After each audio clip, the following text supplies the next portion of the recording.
This week on Krazy Knights episode week 7, I'm Yep. joined by the birthday boy from last week. And as always, Uh, it's a pleasure. How you going, David? yeah, good. Thanks, Jamie. Nice to be a year older.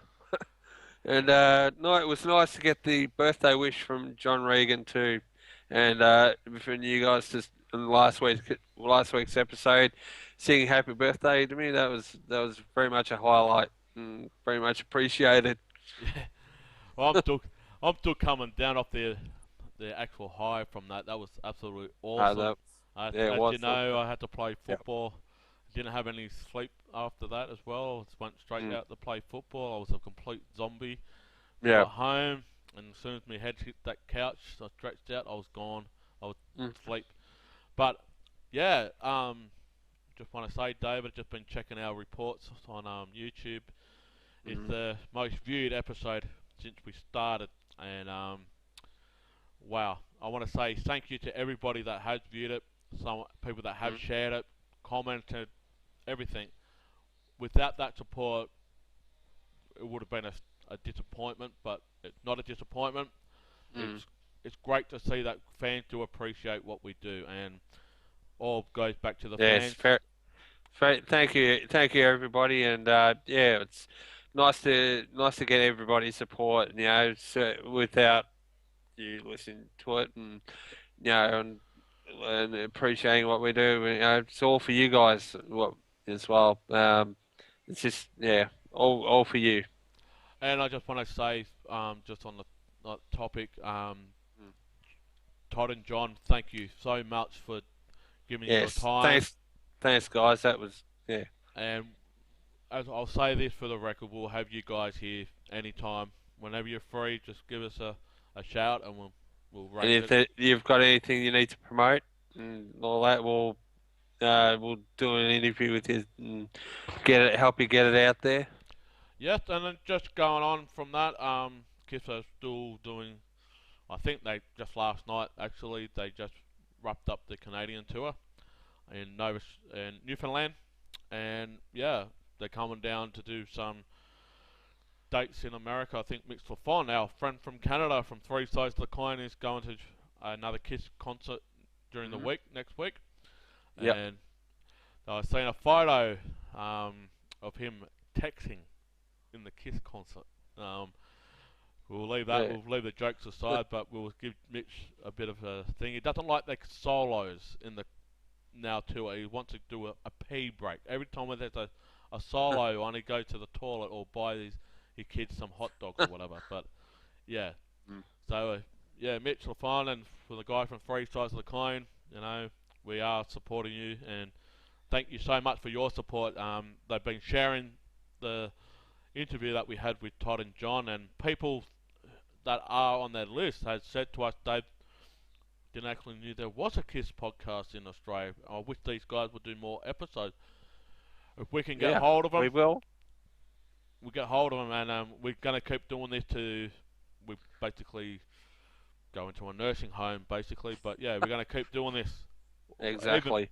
even when Kiss do decide to hang up the platform boots, we're going to keep doing it. And I think I better say this too, Dave, just Hmm. before we go on to the topic. Sure.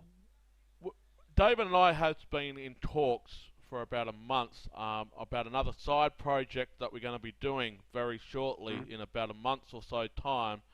Yeah. Um, the only thing I can talk about that Probably is pro- probably going to start around about mid-September. y- That's all we'll say about that at the moment. So we're still but mulling over what we're going to do with it. yes, but the thing is, I just want to say this side project is not going to be Kiss related. It's going to be completely different, completely General, fresh. Generally rock and metal related. Yes. Yeah. And also promoting the local talent here in Australia as well and worldwide. Yep. So it's going to happen in about a month or so time, and we're just in the tail fixing up things on our end, and we'll let all our fans know what's going on with that. So stick with us, enjoy what we do, but we're going to focus solely just now on Krazy Nights, and we've got another great topic. Well, you have got a topic. So I was thinking this week we'd focus on an album an iconic album that kind of changed the face of the rock music industry in the mid 70s. Of course, we're talking about Kiss Alive, which became the benchmark live albums from the mid 70s onwards. So yeah, that's our topic for this week. Yeah, the 1975 Kiss Alive album, the double live LP, the only one in the making at that stage that was a double live Yeah. LP, and it was a risk that Kiss had to take. They weren't financially Well, big then. yeah. Well, actually, Casablanca was on. I think was basically on its knees at that stage, and if Alive hadn't have hit, could have actually spelt the end of the band. So Yeah, well, because they, they were living off Bill O'Coin's expenses, his well, Mastercard, is and it, they well, stretched it basically, to the yeah, limits. They stretched that to the limits, and yeah. someone Well, said, basically, I think to that stage, when before Alive was made, they were about $250,000 in debt, mm, and Bill O'Coin was getting calls from the Mastercard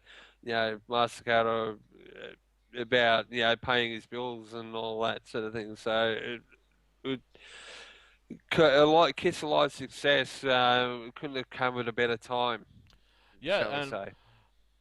but later in this podcast episode, Yeah.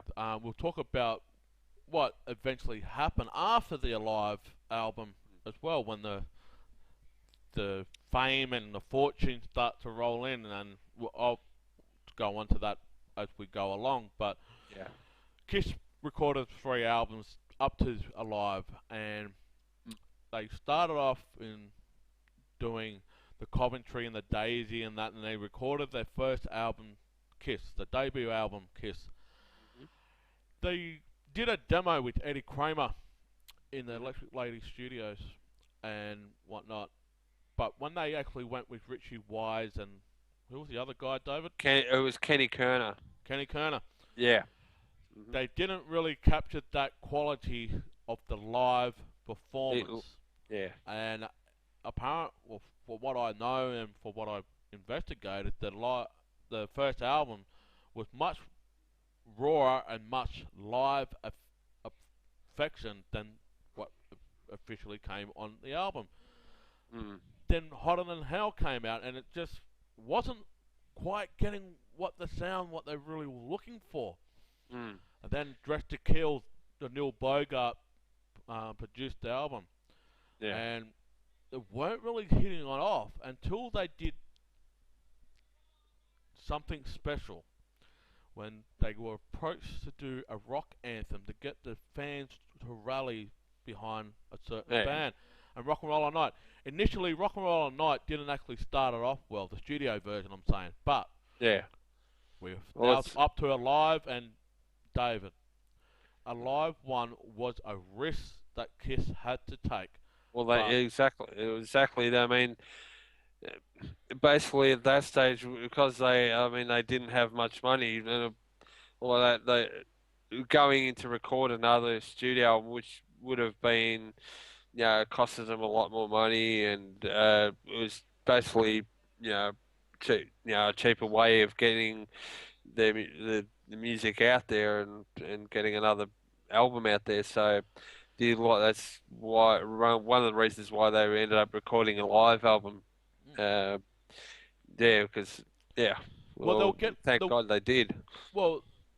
The idea for the Alive album was they were getting more fans at the performances Yeah, yeah, rather then what than getting that? the album, the studio albums, Yeah, because Alive initially was a thank you as a gift for the fans to say thank you for being at our shows yeah, and whatnot.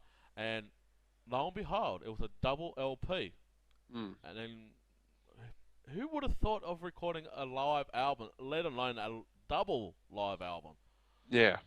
Because Well, Peter Frampton did one just before Kiss. I think it was Frampton Come to Live, whatnot, and mm. yeah, and Well, and basically back in the early '70s, live albums were basically seen as nearly commercial suicide, and they weren't looked upon as well as just a cheap, best of type thing. So it, it that's why one of the reasons why Kiss Alive was such a risk, especially a double live album back in those days, was not really the done thing, as far as putting out an album. Mm, So generally they weren't a success up until then. yeah. So that's another reason why it was such a big risk for them to actually go and put out an album like Kiss Alive.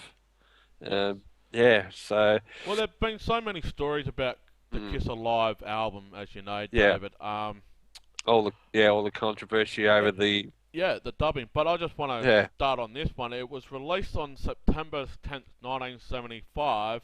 But Hmm. the thing was, it was recorded at certain different places, and the Yeah. places were Detroit, Michigan, Wildwood, New Jersey, Cleveland, Ohio, and Hmm. Davenport. Yeah. And I just gotta say, you just been looking at the set list just recently at the. I'm actually looking now right at the set list for the Allen Theatre show.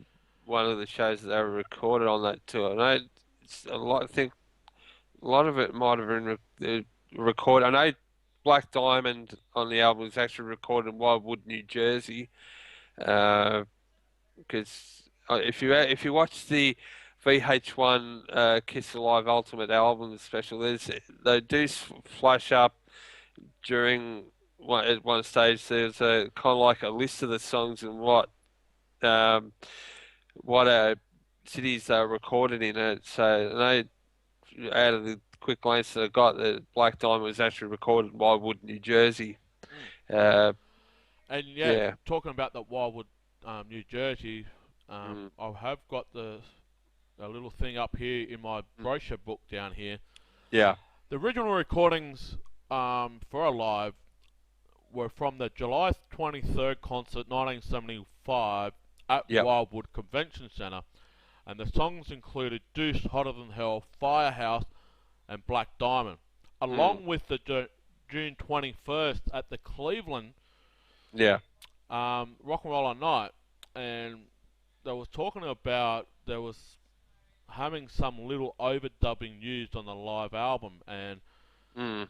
there's been certain people, Well, especially Eddie Kramer, has stated there were a few overdubs to correct the most obvious mistakes. yeah. But if you watch this mentioned before, the VH1 classic albums of Alive, Eddie was in a trailer at the behind the stage or in the car park, and they had all these different microphones set up and recording set up around Yeah. the place, and the audio that was coming through to him wasn't great quality. I mean, Yeah. the boys Mm, were jumping around with 18 platform boots, and yeah. the humming on the guitars were, And all the bombs going off and yeah, and mm, the echoing and the fallback. So you have to admit mm, they had to do some dubbing to get that fresh quality sound. yeah. Now the argument is, did Kiss lie to us? I don't lie. I wouldn't use the word lie. I mean, as they said on that thing, it's at that special. It's very hard to you know get without doing some sort of overdubs, get the you know just off a raw recording, get the basic sound that you're after. Because when they did record it live and they listened to it back, they didn't like what they originally heard. There's like because they were like moving around and actually they did on Black Diamond do some vocal overdubs with Paul's vocals in the studio. There's at one stage there when it goes, woo, and he did sound a bit flat because I actually did uh, bring up the actual original recording from the Wildwood show, and you could hear Paul's voice just being really sort of flat because he was running around and not probably, so it kind of sounded like it was a bit out of breath Yeah. for a little bit. So uh, Eddie Kramer actually got him into the studio, and they did, uh, you know, get him to do the vocals again, and Eddie then seamlessly added it back into the live performance. Mm. Well, So that was one that they did, yeah, obviously do some vocal overdubs as well. So yes, and two people have stated, Eddie Kramer and Peter Criss have both stated that the only mhm, original recording, live recording, was the Peter Criss drum tracks mm, throughout the thing. That they had never overdubbed that. That was yeah, recorded the way that Peter played on the drums yeah, in those concerts, and that's what was original. mm, Yeah, they probably did have to fix up Ace Frehley's leads on certain songs. I know yeah. Gene did stuff up some words a lot in that tour, especially with "Let Me Go Rock and Roll." He thought it was He uh, started singing rock and roll all night. exactly Yeah. and whatnot, but you know, they just wanted to capture what Kiss was live, and this was the Mhm. album in my books that did that. I mean, they weren't getting a lot of radio attention with Mhm. with the radio, and this is also was the start of the Kiss Army around '75 as well. Um, Exactly. Yeah, it was. our In friend Terre Bill Tent. Starkley and Jay Uh, Evans started up the basement down in, started up the Kiss Army in their basement down in Tahoot in Terre America. Haute in Yeah. Indiana. Yeah. And you know they wanted to rally the radio stations to get Mm. Kiss on the radio. Well, lo and behold, when the radio station started to play the live version of Rock and Roll All Night, it got them the number one hit, Mm. you know, and it just played constantly and constantly, and then look what happened after that, you know. Yeah. And the thing is, Kiss will still not get the recognition from radio stations. Hey, let her know. I was on a radio station 3 years ago playing all the Kiss stuff. But you Yeah. go around here in Australia, and especially some certain parts around the world, they will not play Kiss at all. If they do, it'll be the only stuff that most people know, like I Was Made for Loving You, Rock and Roll All Night, and things Sure and knows things. something. Yeah. Yeah. But back in '75, Kiss weren't getting a, and It played it all. still aren't Yeah. getting enough airplay on the radio, and Mm.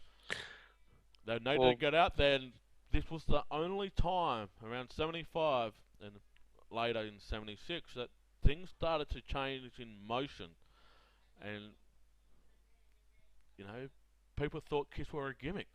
Well, you can't really take Kiss too seriously, but what Mm. Kiss does on stage, it's far beyond Gi- you Gives can. you entertainment. It's the Mm. entertainment. I mean, Yeah. who would have thought that Kiss would have? I mean, I remember Yeah. putting this up on Facebook, David, that a Yep. journalist thought that Kiss wouldn't even last Mm. three Five, weeks, 3 weeks, and and he was from mm, the Seattle Times yeah. editor, you know, And and look now, they've been around 40 years. yeah. But let's focus back on Alive. Imagine Yeah. if Kiss Alive never ever succeeded the way it did, even though they I did bring their album out. But just imagine what Kiss would have thought. Shit, this could be the end of our career. that probably would have been, yeah, with the debts that they were in at that stage, the $250,000 debt. Yeah. Uh, it wasn't probably just, it was nearly the end of the Casablanca records as well, because I think from memory, Kiss Alive was actually the Casablanca Records' first top 10 hit album. Uh, with all the disco stuff that they had done and everything, the Kiss Alive album was their first top 10 hit And who would after have it was thought released. Casablanca would have thought, well, it wasn't Mhm. called Casablanca before it did became Casablanca, but who would have thought Yeah. Casablanca was doing Kiss albums when, as you mentioned, they were doing the bubble gum music like Wayne's, Motown disco with stuff, and Village People and yeah, things like that. I mean, who would have thought that the number one album of all time mm, sold more albums than any album under their artist was Kiss Alive 1? yeah, And it's still up in the top catalogues of albums, live albums of all time. It still exactly. stands as it is today. Now, Mm. people have saying, "Oh, what's your favourite live album?" Well, nothing will beat the raw material, especially the drum solo of Peter Criss on a live one. No. Nothing will beat that. But as saying that, Peter Criss can only do a track once. He can't play the same thing twice. Yeah. You have to get him on that night. And Mm. Kiss Alive 1 was the start of. I mean, Ki- I personally, Hysteria. Yeah. I definitely love Alive 3 Yeah. before Alive 2. So my order is Alive 1, Alive 3, Alive 2. Why I don't like Alive 2 so much? Well, it was it wasn't that it wasn't up to Mhm. my standard. It's just that I didn't feel Mhm. all that connected, especially on the second side of Alive 2 with the With studio all the album. There studio should have tracks. been more live songs on Alive 2. Live. Well, with the live too, their basic premise was that they didn't want to have songs that were recorded on live one. Yeah, They just wanted to do like kind of like the best of the songs from Destroyer, Rock and Roll Over, and Love Gun. yeah. Um, so that was Well, why. if not 35, 75% of Alive 2 was songs from Destroyer.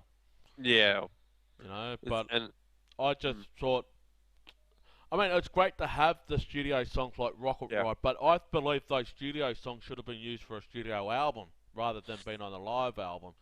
But yeah, that's just me. I mean, kill me on YouTube or Facebook when this episode come up. I'll take the blame for that, but that's yeah. just my opinion. I'm not right. I'm not wrong. I just believe that Alive 2 wasn't there for me, and Well, for you know, me, I mean, that's Kiss Alive 2 was actually my first Kiss album that I actually got, and the the album actually got me into Kiss when I first heard Detroit Rock City from that album. That had me sold on Kiss straight away, yeah. and then I went back and then that's when I got into Kiss Alive 1, um, and then the studio albums as well after that, I'm not saying Kiss and Alive prob 2. I'll say this for oh the record. I'm not saying Kiss Alive 2 is a bad album. No, no, it's definitely not. it's still No, on. It's still in my top 5 albums I've got. yeah, But I just put it in order that it's the third one of mm, the Alive thing because yeah, we're talking about Alive 1 here. mm. The thing is, you mentioned about Detroit Rock City. As soon as I turn that up, and Sorry, people. I stole your love, boom, I Mm, still get goosebumps off Alive 2. yeah, But yeah, you know, mm, packaging wise, and how it was marketed, not marketed, but how it was put together, yeah. Yeah, well, they should have done the the fourth side as just a studio album. They should have just put extra songs off Love Gun yeah, or Rock and Roll Over. When yeah, I said before, 75% of that album was basically songs from Destroyer. But mm, but no, let's go back to Kiss Alive 1. I mean, yeah, exactly, yeah. Kiss Alive 1 Mhm, did wonders for him, and I just want to talk about it now. mhm. That these performances during the time of the recording of it, I believe they recorded Two Timer and Room Service on this live album, but they never actually released it till You Wanted the Best, You Got the Best. Got the best, yes. Um, Um, Two Timer is one of my favourite songs from Dress to Kill, mhm, right? And I do have yep, a story behind that. You know, David, 3 years ago, of what happened in my personal life. yes, well, yep, I do know about that, yep. Two Timer has always been my favourite song off Dress to Kill. Always, always, always. And every time when Kiss comes out to Australia or any tour, mind you, I want them to play Two Timer. They do it in sound check, but they haven't done it live. I believe, I can't remember, I think they may have done two-timer They don't. here on the Rock the Nations tour on that they Kiss in Your Face show. But there was that's very rare. That's a very rarely played Kiss song live, except for back in the '70s. Obviously, never really got played that much. Yeah. But Yeah, it had. I think two times. That's probably the first time it's been played since the '70s. Really. Yeah. Um, Same as room service. They haven't mm, really played that for a while too. I mean, yeah. we were talking about. We will talk about another topic later on as we keep continuing about set lists in concerts and Mm, that. Of yeah. changing the set list up. I mean, room service was recorded on the Alive tour, Yeah. but it wasn't actually put on to the live disc. Mm. It was later put on. You To wanted the best, you you want the got the best. best. You got the best. Yeah. But the thing is, what other songs you believe? We'll talk about a live album. What other songs from the first three albums that should have been on there? I would have maybe let me know. Mm? Always kind of liked that song. That also was recorded live too on the Yeah, live. it was. Yeah, Yeah, it was recorded live, but because they always recorded their live shows, yeah. um, especially well, on video and everything. Yeah, And especially audio too. yeah, It was so, yeah, they did that because with all those shows that I mentioned at the mm, start of this podcast of the live mm, tapings, they would have yeah, had a lot of different set lists yeah. um, They would to have make changed up. it around a lot. Yeah. I mean, I would have loved "Strange Ways" to be on there. Mhm. That was a song that really was rocking as alongside with Parasite on Mhm. Hotter Than Hell. Strange Ways would have been awesome, a easy slot to put in. Mm. Um, were there enough songs on a of a live album? Were there enough songs? I mean, there was four sides, two LPs though, But was there enough songs on there? That's probably um, if they were, as I said before, they were with the live two. It was kind of more they wanted to just concentrate on the songs from like from Destroyer to Love Gun. Hmm.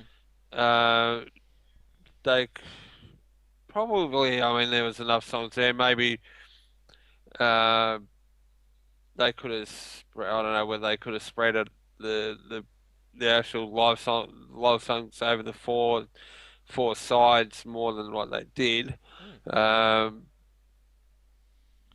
whether Well, yeah, maybe it's like songs like plastic, Plaster. It's like songs like plastic Plaster Casa maybe Caster. almost human Yeah. could have been on there as well, but All the yeah, way off Dress to Kill. yeah. Um, but then again, as I said, they sort of wanted to keep it more to those three albums from Destroy to Love Gun for Yeah, and live I just two. want to say this: Alive was not like a greatest hits album. You didn't want to put all the songs No, off the first three albums into one complimentary album. I mean, no, hey, would have worked though? Put all the songs on one album, but you know, I yeah, think they just picked and chose the best songs that they thought at the time yeah. It was to best do it. recorded. I mean, Most, if you yeah, fast forward to Kiss Unplugged, they brought out mm, Coming Home, Going Blind, Plaster Caster. So those yeah, songs that were on Hotter Than Hell that never made an official live album mhm, got the standard time, mhm, and they got to do that for Unplugged. But even though I do say this too, Unplugged is a live album too. it is. And it was Uh, the last album that Bruce Kulick played with Kiss.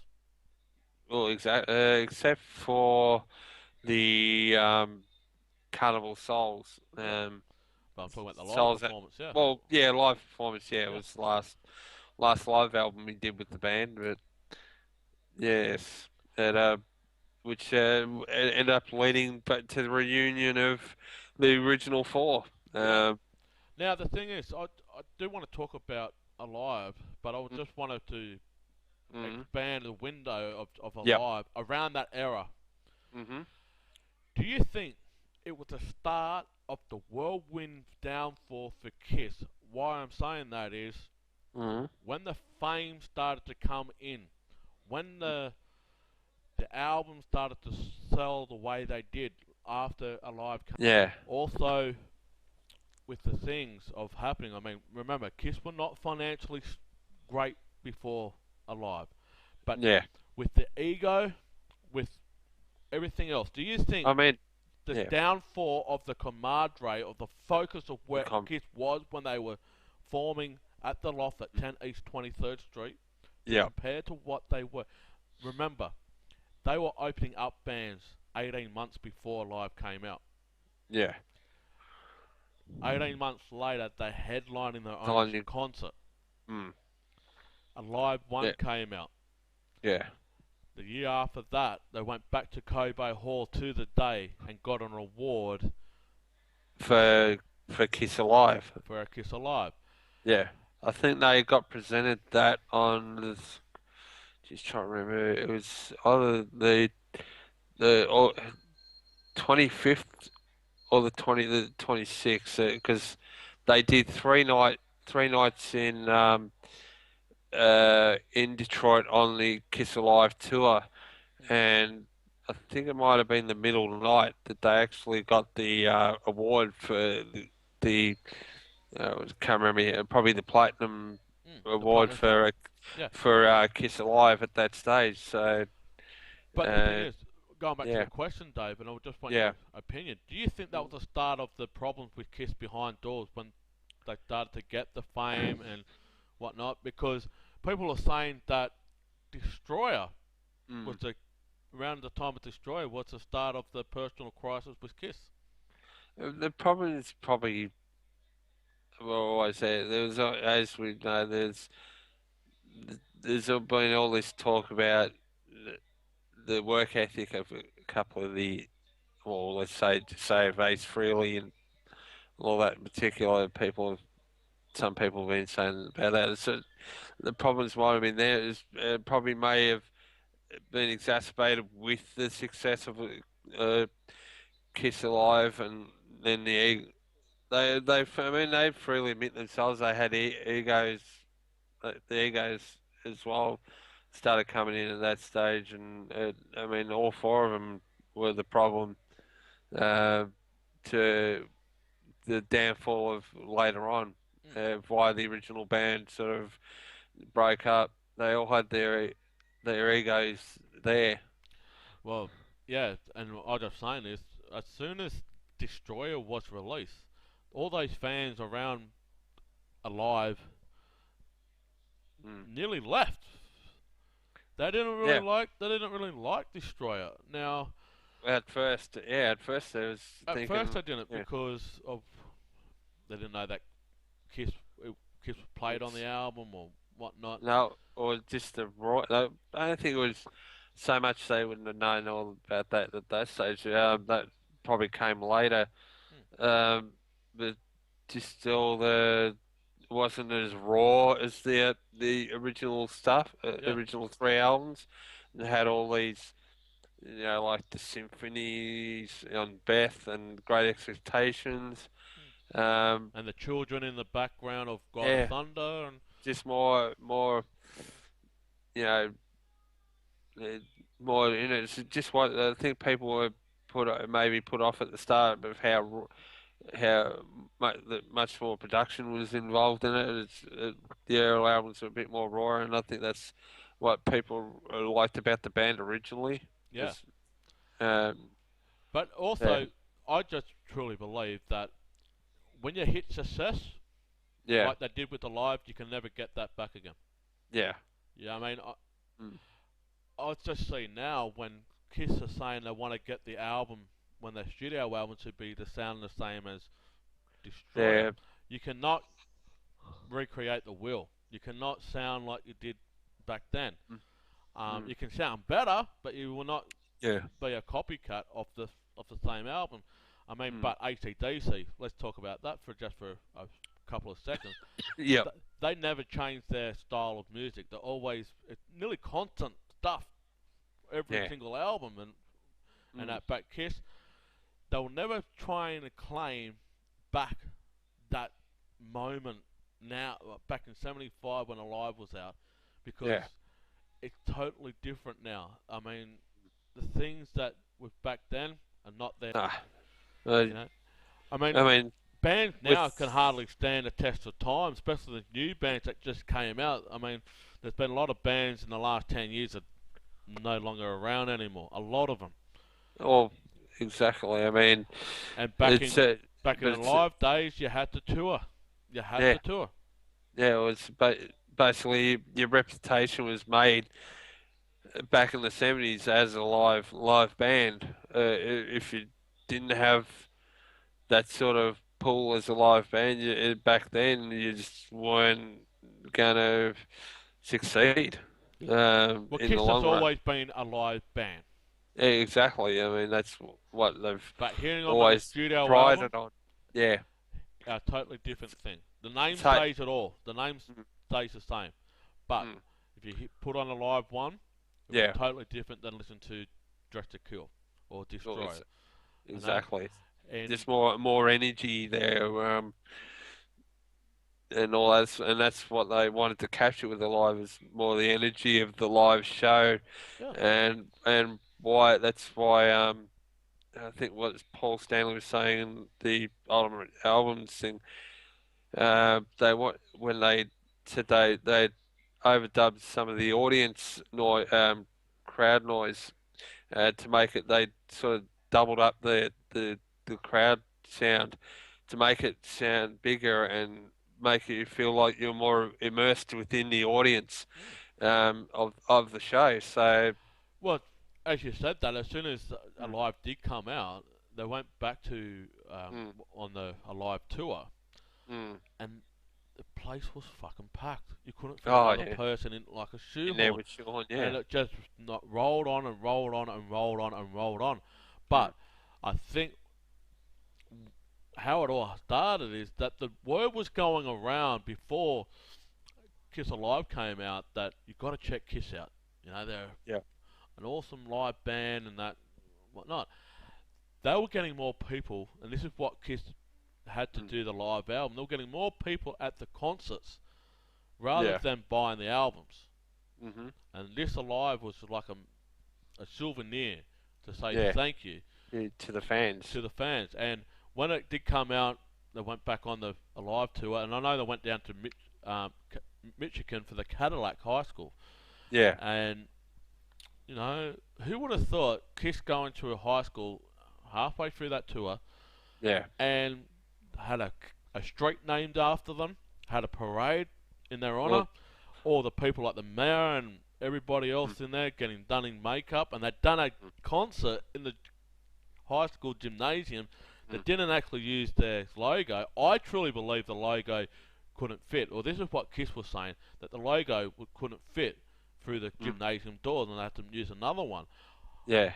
People saying, oh, it's because of the speakers. Now, I have seen a photo of the logo around that time. It wasn't that big, but Mm. how big were the doors at the Cadillac Gymnasium? If they were Oh. saying, yeah, I mean, Yeah. it's Alive was just then, and then they went to England, and they were Mm. performing Detroit Rock City in the Alive costume Mhm. before the Destroyer album came out. Yeah. So, with all that in parcel, with the Mhm. Alive things, I mean, I want to talk just Yeah. um, quickly on the back cover. You got the two fans holding up the Kiss Army Mhm. logo. People saying that wasn't even photoshopped, or that wasn't taken at a Kiss concert. That was taken at another Was concert. Oh, it was, yeah. So because whoever said, those actual guys I was just reading earlier when forward on to 2009 when the last two shows at Cobo Hall, um, when before Cobo Hall got knocked down, the two guys that were in that shot were there at the shows, and they actually had that sign with them again. it's Um, in a big, massive frame now. yeah, and I because one guy on Facebook was saying he actually got to hold that sign that they had that day in '75. But how Um, iconic that photo is, oh yeah, you know? definitely. That is Yeah, a photo that is, mm, it's, certainly is. it's And almost, even it's almost 40 years. I mean, we're yeah, 2 years shy of the 40th anniversary of Kiss Alive, but yeah, those two kids holding that Kiss Alive, I mean, they're not kids now, but nah, what a awesome shot to have and be and well now that known and well recognised from that photo shot. part of history. Yeah. Yeah, And there's a story about that photo shot. yeah, About 2 rows back from yeah. that, there's another guy from a favourite world band now that was sitting in the audience. Okay. I just got to check my research because there was about when I was doing the radio show that we had a talk about the Kiss Alive album.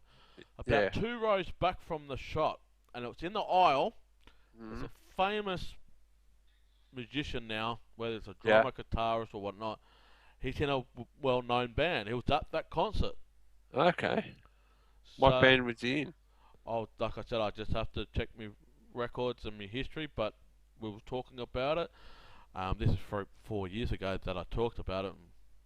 I don't have a memory loss. I just know that just brought up that this person it's in a well-known band now. So Okay. and but that photo shot with those two guys, almost 40 years to the day now. Almost, we've got 2 years to go. Yeah. Being shown around the world. Which which guy? Hang on. Which guy on to the Oh, left hold on. of? Oh, hold on. I'll just go and get you. Yep. If you can go and get the Kiss Alive album, Actually, if you got it. hang on. See if I yeah, I'll just hang on, guys. I'll just be in a sec. Have a Yeah, look through me. See if I can get the album out and have a look. yeah, yeah, guys. We're just doing what we love to do. We're talking about our Kiss Alive. So, yeah, if you guys do know any about that magician that I talked about, please let us know because it's a great story behind this photo.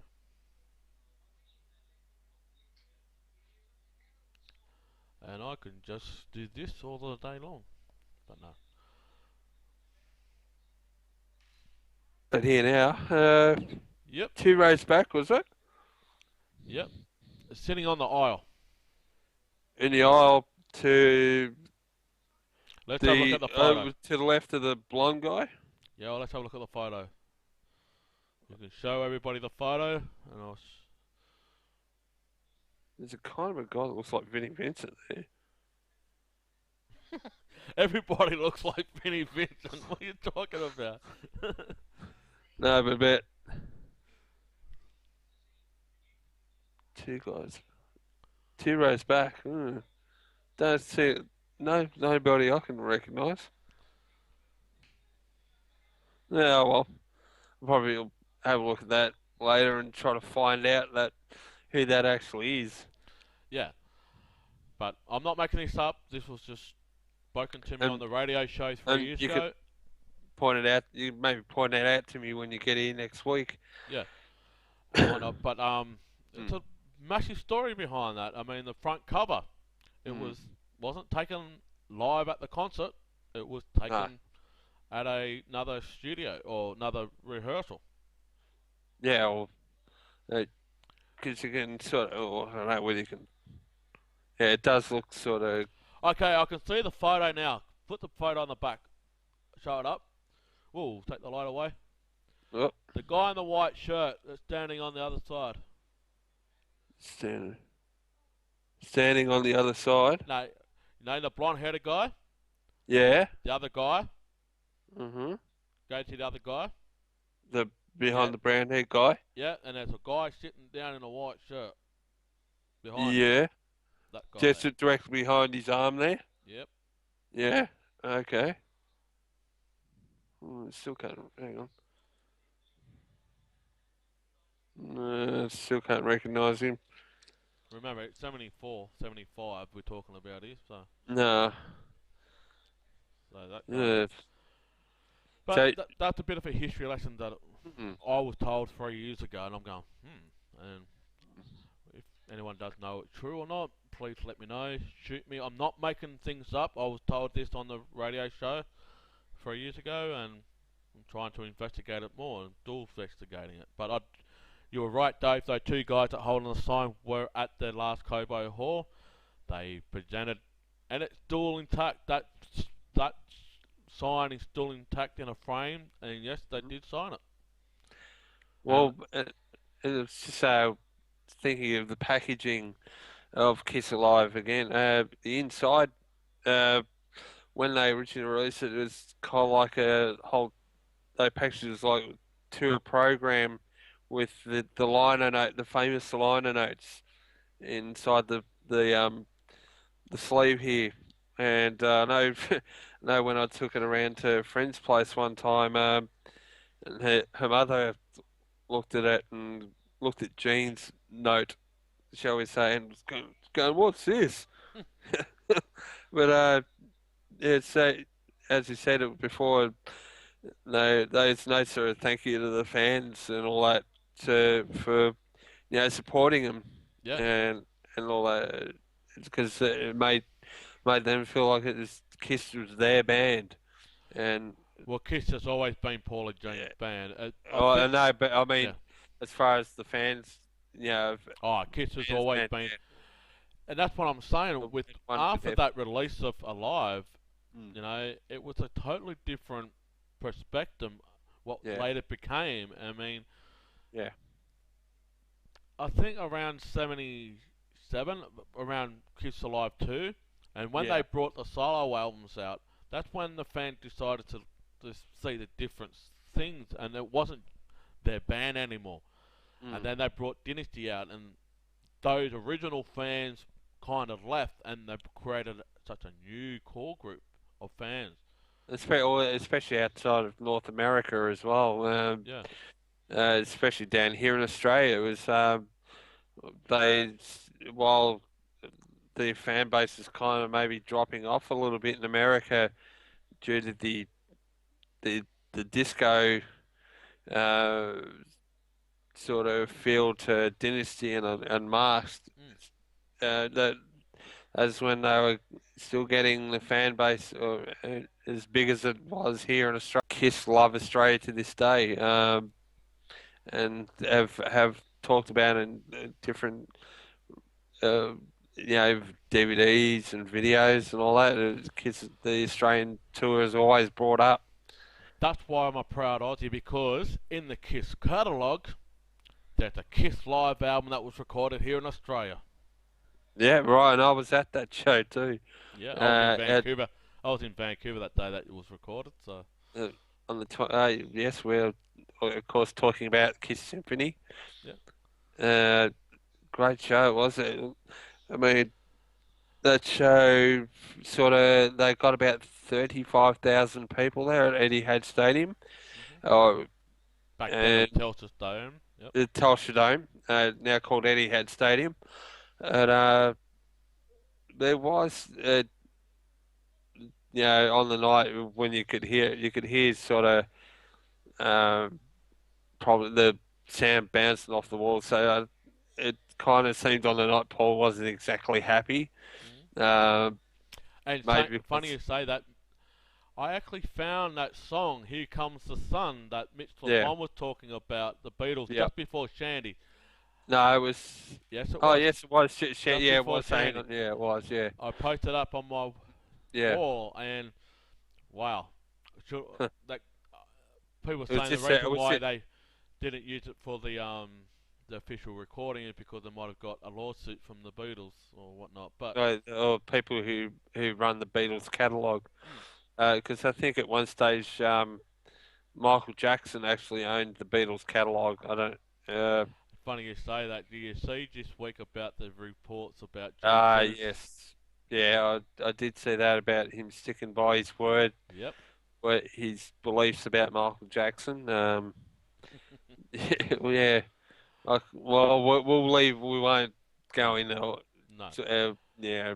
So, But the thing is, yeah, I'm proud Aussie to say mm, that in their catalogue, A Kiss Alive 4 was recorded in Melbourne. in Australia, yep, it was produced by Mark Opitz, Yeah. who had worked with In Excess. Uh, But so imagine, hopefully we could get a hold of him one day and we could talk about the Kiss Symphony show. That yeah. would that would be nice. But people are saying most of that stuff that was on that album, I mean, we're talking A Kiss Alive here with the Mm, overdubs, mm, that they used some of their stuff for the rehearsal night. for the album as well, and on the DVD. Which Maybe I think some of the footage from the rehearsal thing did make it into the actual DVD itself, mm, but I don't know the the actual music. Well, I don't think that was used. That was just on the night. mm. Maybe or maybe some overdubs from the shows Well, it's impossible. from Well, the we're talking rehearsal. about alive. It's impossible. Mm, In my opinion, and I'm a drummer myself, it's yeah, a tight. It is absolutely impossible to get a crystal clear sound recording. yeah. As you were From saying, the you have the yeah. sound bouncing off the wall, echoing, or Mm, a that's string out of tune, or you yeah, haven't hit the right note in your vocal cords and whatnot. It's yeah, impossible. It's yeah. literally impossible to get a crystal clear Mm, sound recording if you're doing it on a cassette tape or a 9-inch reel or whatever. I know this yeah. for a fact. Mm, It's impossible yeah. It's just uh, because it's you may get the essence of from the actual original recording but you'll always find stuff that because when you're trying to capture the energy of the live show and get it and as an energetic performance as you can, and play as well as you can, you're going to be have those few mistakes when you're running around and get putting everything into it as you that you can. mm, When you look back at it, there's always things you'd have to fix up. yeah. But I there's mean, still the essence would still be there. yeah, Hmm. and that's just it. I mean, how many other bands have done the same thing after live came I out? mean, exactly. I mean, yeah, a lot of bands have had to fix up live albums. There's no harm in that. It's just they But as want to, saying that, yeah. as we talk about these overdubs, people Mm. thought they were ripped off for buying Kiss Alive because it wasn't actual a live album. No, like Fred Durst. You know, Man, they thought they were literally ripped off. They thought they were yeah. bullshitted to. You know, they Mm. believed the lie.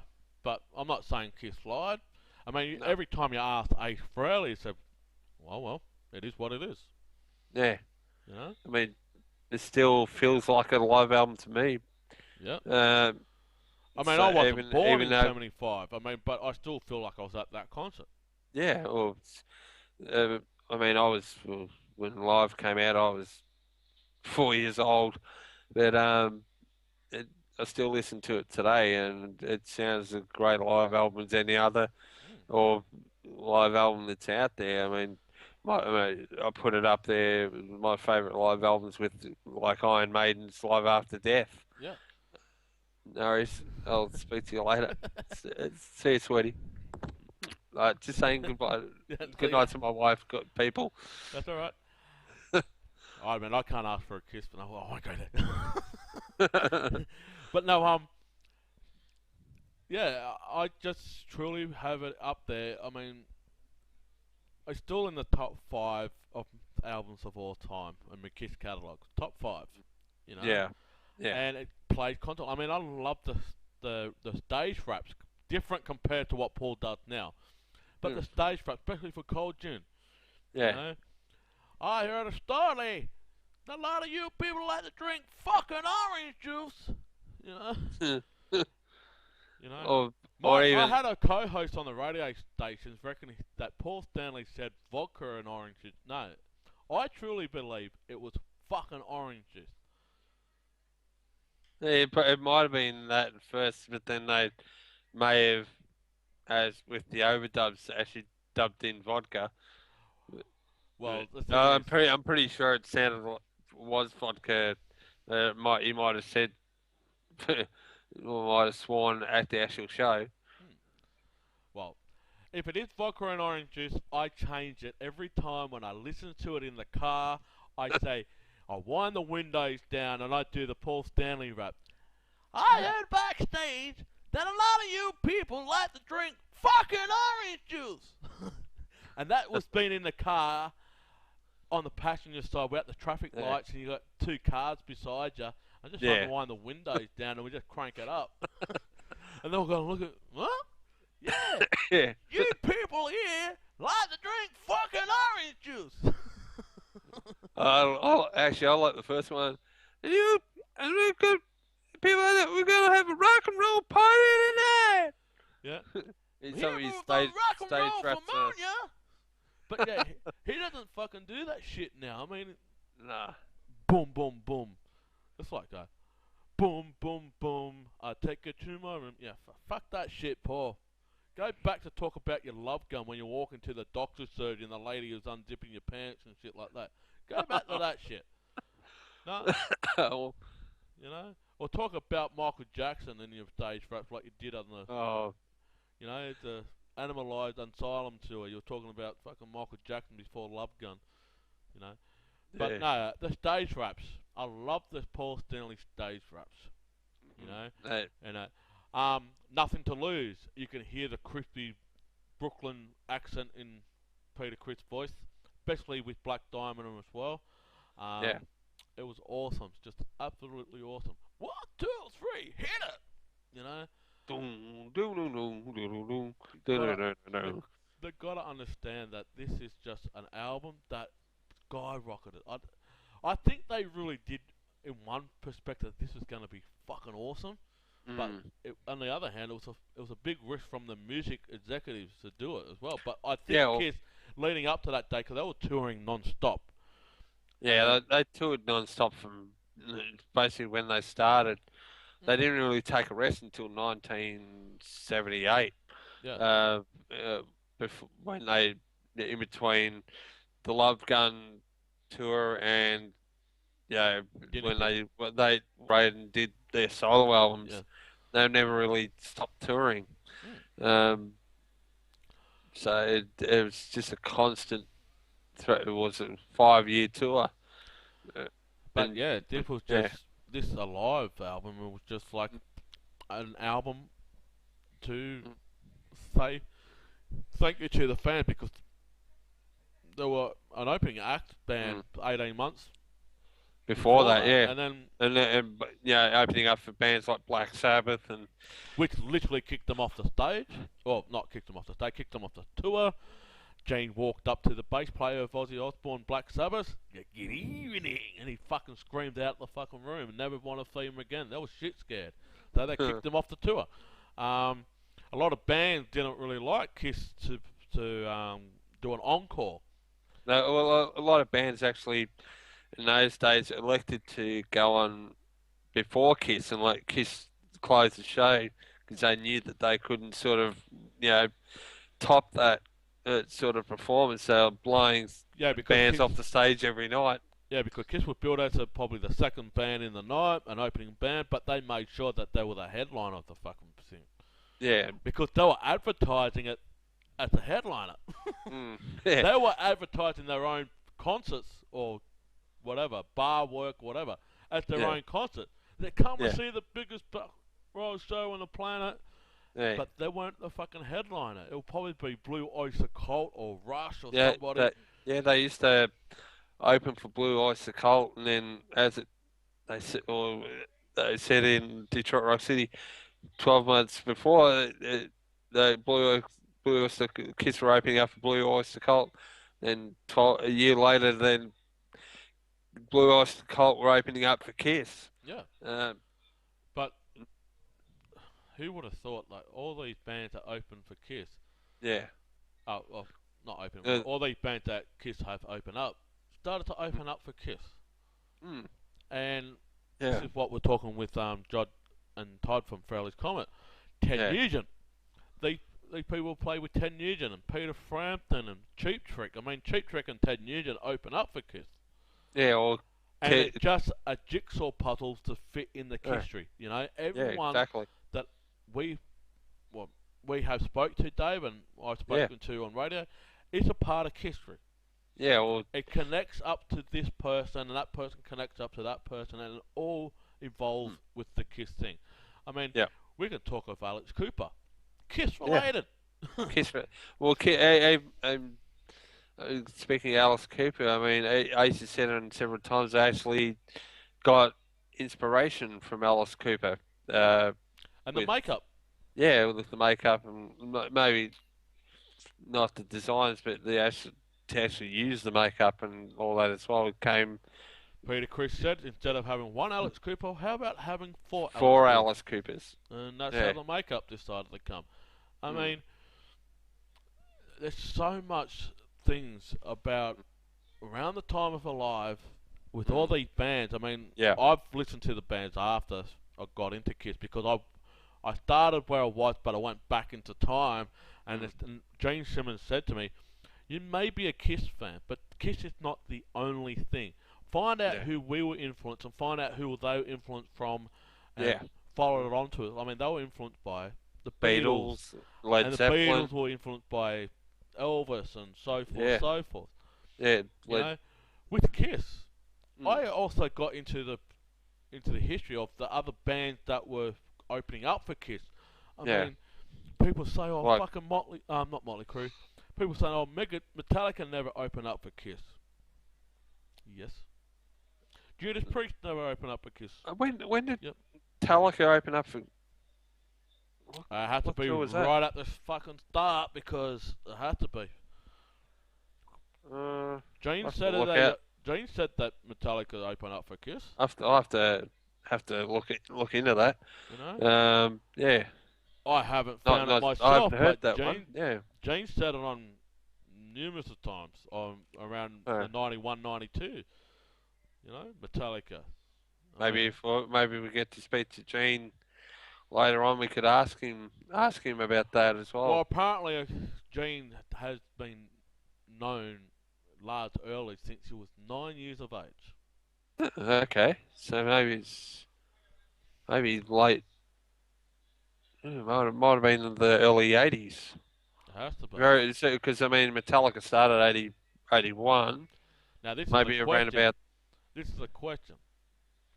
Was Dave Mustaine in the band at the time, or was Kurt Hamlet in the band? It depends on it. I mean, you have to do a This bit is of where we're going to start digging out some truth digging out behind some. it. Yeah. I mean, do you believe everything that comes out of James' mouth? Oh, yeah. Well, most of it. Yeah. You know, this Gene did have say that. I mean, I know Priest have opened up for Kiss, and I obviously Iron Maiden did the whole Unmasked tour. my other favourite band, Def Leppard, opened up for Kiss. Yep, and Bon Jovi. Yep. So all these big commercialised bands now have basically, in one way or another, have opened up for Kiss. Don't think Guns N' Roses have, but Poison have. Hmm. Um, Poison. Yeah. Wasp. yeah, Wasp, Rat, And Slaughter, mhm. Mega. Faster Pussycat. I'm hearing that Megadeth. I don't. Megadeth played with Kiss on the 1988 Monsters of Rock tour when they Kiss opened up for Iron Maiden. Mm. And then I think just recently that Megadeth actually opened up for Kiss. And there is a picture online. Yes, yes, It's I just come put up it up. on Facebook Yep. from Megadeth with Kiss at a meet and greet. Mm. With the whole band, the both bands in the shot as well. But the reason why I've been saying all these opening acts like Megadeth and Metallica and all that, Kiss took something around Alive, or just after Alive, have taken all these local hot bands at the time to make them Yeah, big. Now, I can tell you how many arguments I have, whether you're a yeah, Megadeth, Iron Maiden fan, or Judas Priest and all that. I've been saying this, and I'll stick by to what I'm saying. If it wasn't for Kiss to grab them at that time to get them on their first tour, very mm, first tour, I don't think these bands would have been as big as what they are now. yeah. Well, I mean, it, how many people from these bands mm, have actually thanked Kiss for mm, grabbing them at that time? Because mm, they're only a small pub band or garage band at that time, but mm. Kiss had brought them out and just took them on a world tour. with them. Well, Iron Maiden was sort of big in England at the time when they did the Unmasked tour, but I think the Unmasked tour was the first time that they'd actually travelled outside of England and into the rest of Europe to do it to tour. So that was their first major tour uh, at that time. Okay, the argument is that Kiss can't light a candle to bands like Metallica and all that. mm, Probably now they can't, yeah, but if you go back to that's it. Alive Yeah, in the heyday, yeah, in their fucking heyday, mm, these they bands will definitely be did. literally shit on.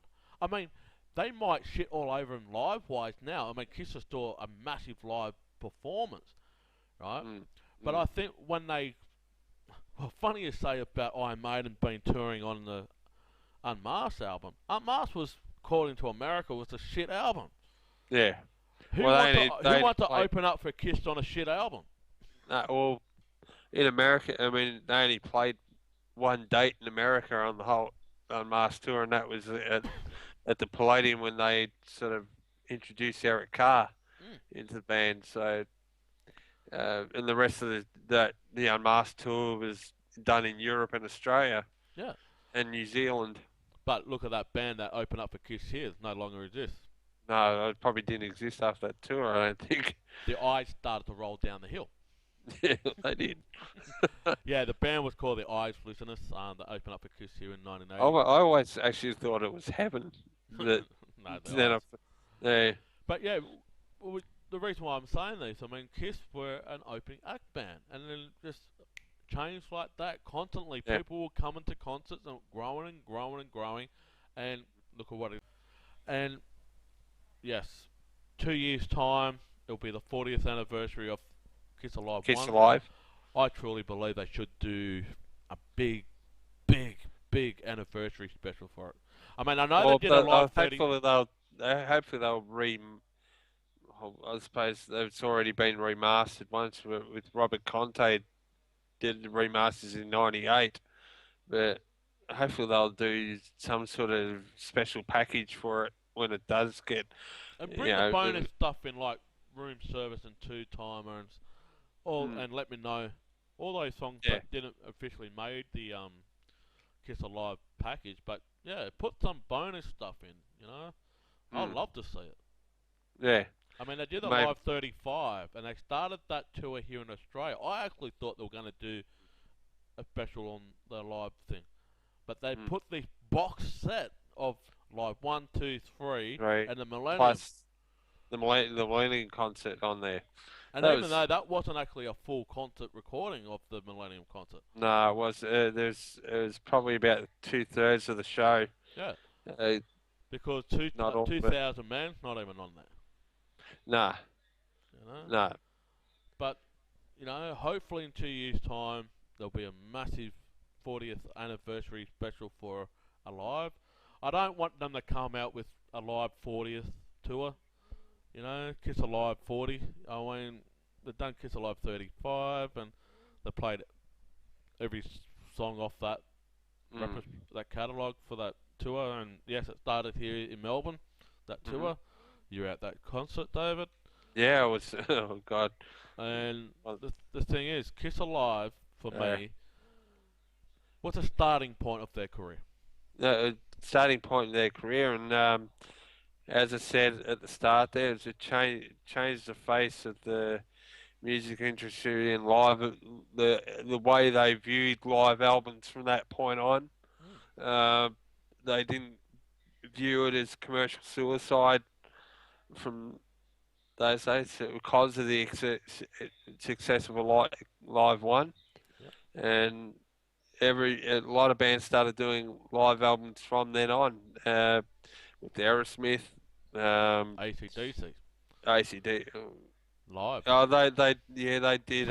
If you want blood after Yes. that, and uh, Cheap Trick.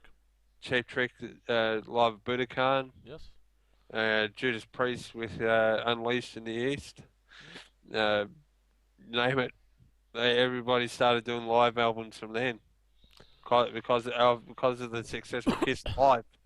I think we will have to do our homework too, David. What is the Yeah, we number will. one album of live albums? The number one album Of of live live. albums, as would have, yeah, to this point, obviously with, You yeah, know, I'd say, well, most people already know what the number one album of all mm, time is, but let's find out what is the number one live album of all time is.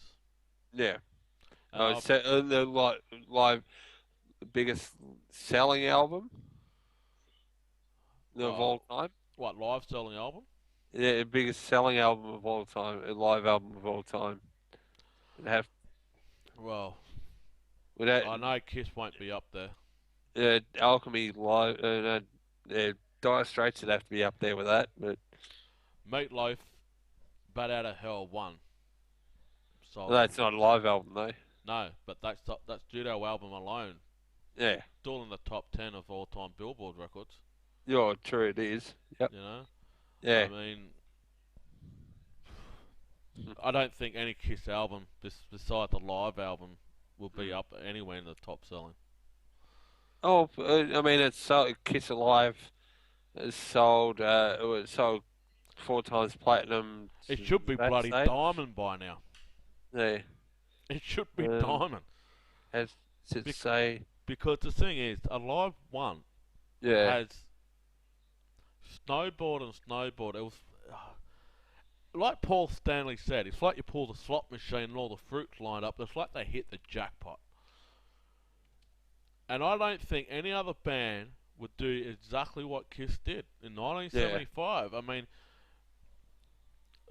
mean, they can do a fucking double live album now, but would it be digitally remastered? Back then, it Mm. was all under analog. Yeah. But It just goes to show that Kiss were the first band that had a fucking stage logo. Kiss was using bombs and pyrotechnics. yeah. Kiss were the only fucking band that all members wore makeup, not just Mm. one member. Mm. Kiss were the only one that still hasn't been recognised as a hard rock fucking band. Well, yeah. Well, they and Kiss should be recognised by the Rock and Roll Hall of Fame and all that. I mean, but will probably will never be recognised by as long as a couple of certain people are still involved in it. But Kiss should buy the Rock and Roll Hall of Fame.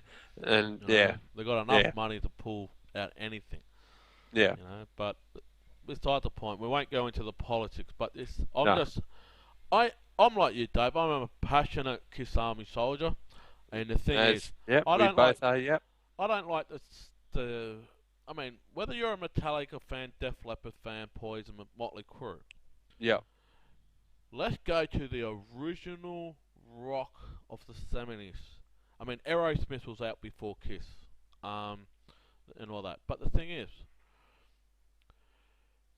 Kiss had every obstacle thrown at them, yeah, every fucking obstacle you can think of, hmm, but they still has stand firm on what they believe in, yeah, where they want to go.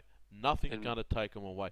I mean, yeah, three bands has mhm. lasted for more than 40 years. Kiss, Rolling Rolling Stones, Stones. fucking, well, that's two. Two so far. No, there's probably And the Eagles, no probably. the Eagles. Yeah, You know? no, and no, Alice Cooper. Oh yeah, he's an artist. He's not a band, but yeah, Oh, the Alice solo artist band, or it was originally the Alice Cooper band. yeah, So yeah, yeah, mm, it's still kind of is the Alice Cooper band, but yeah. But not many bands can have the staying power like Kiss and and we those talked bands. we talked about in the last episode with John Reagan Yeah, and Todd Howarth. I mean, music now, or especially the industry, has completely changed. You only you probably won't. The bands that are coming out now, you'll probably will never get an icon. for an icon like a 40 band that will last 40 years from bands that now because music seems to be so disposable these days, and it's not centered on And I just albums and and I just want to say this for mm, people who don't have Kiss Alive One, where have you been? yep, you need it in your collection. Where have you It's fucking been? uh, I mean, I don't care if you listen to disco, R&B, or techno. mm, Forget about that. If you want a live album, yeah, and it got a, I believe, get Kiss Alive One. Oh, Kiss wear a lot of makeup. Yeah, they wear more makeup and high heels than your mummy and then does. So yep, go and, more Max I Factor. encourage you, go and buy Kiss Alive One. You know Yeah, that what Dave and I are talking about and what other Kiss fanatics are talking about, yeah, because, well, if you can't buy the LP, it's like what Dave got. When Dave got, I used to pull the vinyl out and smell the fucking vinyl before I put it on the turntable. I can't do that now. I don't have the vinyl. I've got the CDs, but I always shine the light on it. You go, check yeah, the fucking shit out here, you know, yeah. and have the Kiss logos shined on by the fucking Mm, the light. But yeah, if you don't have Kiss Alive One, where have you been? And hmm two, go and grab it. Get it Yeah. online. Don't illegal download it. You can buy it online on Never, iTunes.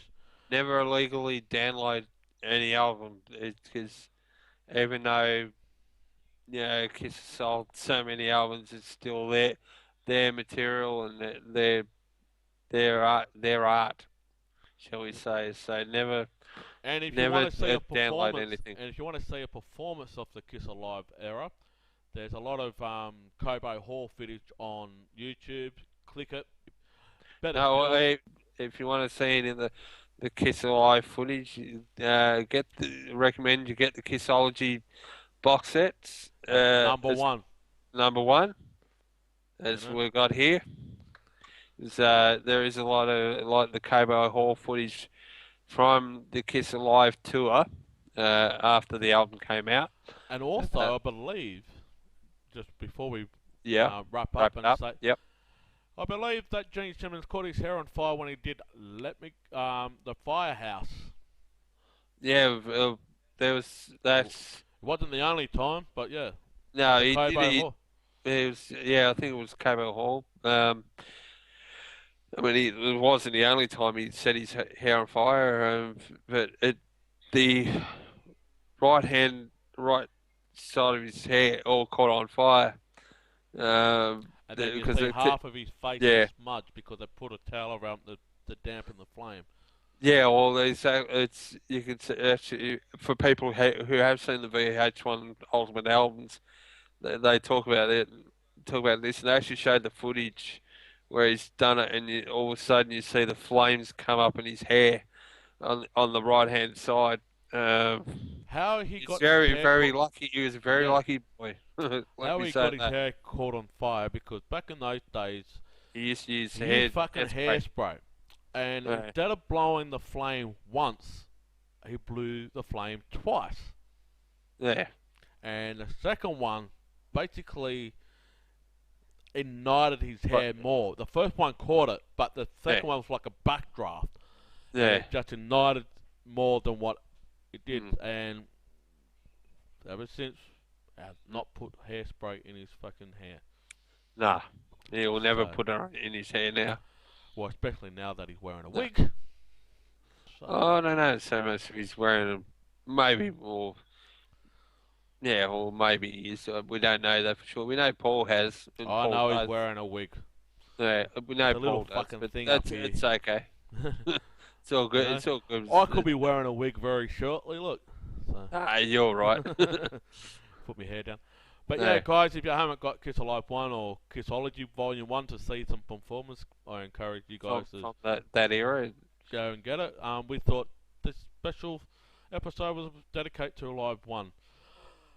Just to quickly wrap up, as I said 2 weeks ago, the months of August leading into September, we've got a whole range of people lined up. Not just what we had last week with Todd and John Howard from Failures Comet, but we have got other exciting people. We've got people that was in the music industry, people that worked on solo albums, people that were either at point of time married to a certain person or in the band, or people that worked on Kiss Online, or people that worked in other avenues of the Kiss momentum ship, we call it.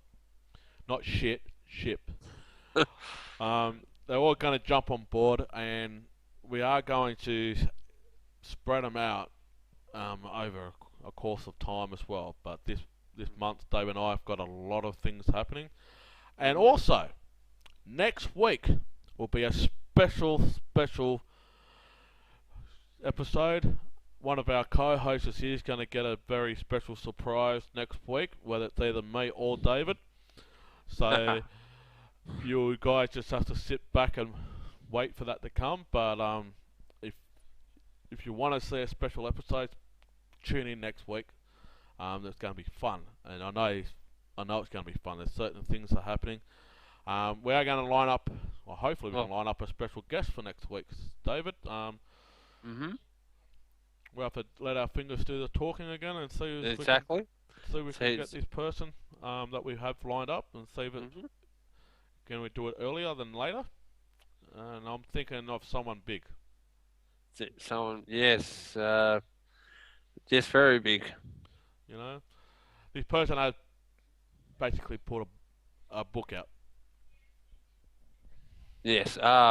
Yes. That person. Yeah. Well, so we'll see if very nice person too. Yeah. Shall we say? We'll see if that person is available earlier. If not, we'll have to do it later. But we can't get that person. We'll have to get the second person I've been talking about. But we're just waiting. We've been waiting for an email. An email back from a certain person. Now, I haven't received an email back as yet, but there's another avenue that we're going to be trying to do and see if we can get. Now, fingers crossed. I'm not talking about the same person here, David. I'm talking about someone who was in the band. Was in the band? Was. Yes. Yeah. Cool. I think I know who you. We're not talking about Bruce Kulick. No. Probably plays the same instrument. He probably been at the last convention just a couple of days ago. It wasn't actually it was a horror convention or comic convention, but yeah. Yes. Let's just put it like that. But we are working on that, and if we can pull that off, that will be probably my highlight of doing this. What we do. I'll say this: if this person does come along, David's gonna have a shock me type of episode. Yes, but I can't. I just want to say this to the listeners: we have not confirmed it yet.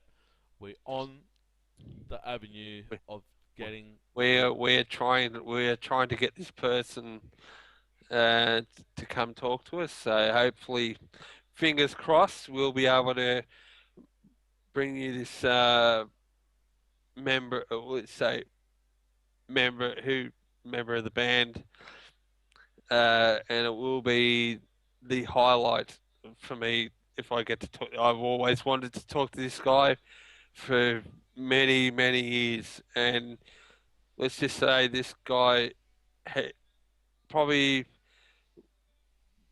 Let's just say he majorly influenced me to play guitar. Let's just put it that way. And also, probably he's influenced a lot of you guys out there as well. Oh, he has. And also, last week, David, as we know, we had put up on our account, we have got a Twitter account now. Yes, we have. Last week, we had a great surprise Twitter response back. It was from the man himself, Gene Simmons, has tweeted us back on Twitter. And the question that I put to him was, will Kiss do another box set release For the 40th anniversary. for the 40th anniversary. Yes. And guess what Yes. the response was? Yes. Yes. So fans, you've been He said there was a possibility of it happening. Yes. not a possibility, Yeah. it's a yes. Oh, okay. I said, is there going to be another box set to commemorate the 40th anniversary? Okay. Within half an hour, he put yes. Nice. So this is That'd what I be was good. saying about the Metallica thing. Do you believe everything that comes out of Gene Simmons' mouth? I would say yes. I would believe, being that it's the 40th anniversary, that it will be in the pipe. That box set will be in the pipe works. Mm. What form it'll take, Yep. we don't know. We don't know at this stage. But yeah, it'd be kind of exciting whether it's a DVD box set or CD or a combination of both. Um, So we'll have to yeah, wait and so see. people, this is wraps up episode 7. I want to say thank you for joining us again, and please come and join us on YouTube and also our fan page at Krazy Knights /Facebook.com, Yeah. and also we will be on Twitter on Krazy Knights at Twitter.com. So Mhm. yeah, David, it's been an absolute pleasure. Yeah, it has been. I've enjoyed talking about Kiss Alive tonight. Yes, and you know, hopefully next week someone gets a special surprise. Find out who Well, that person is. So yes, join us next week, guys. Good night. right. They try to tell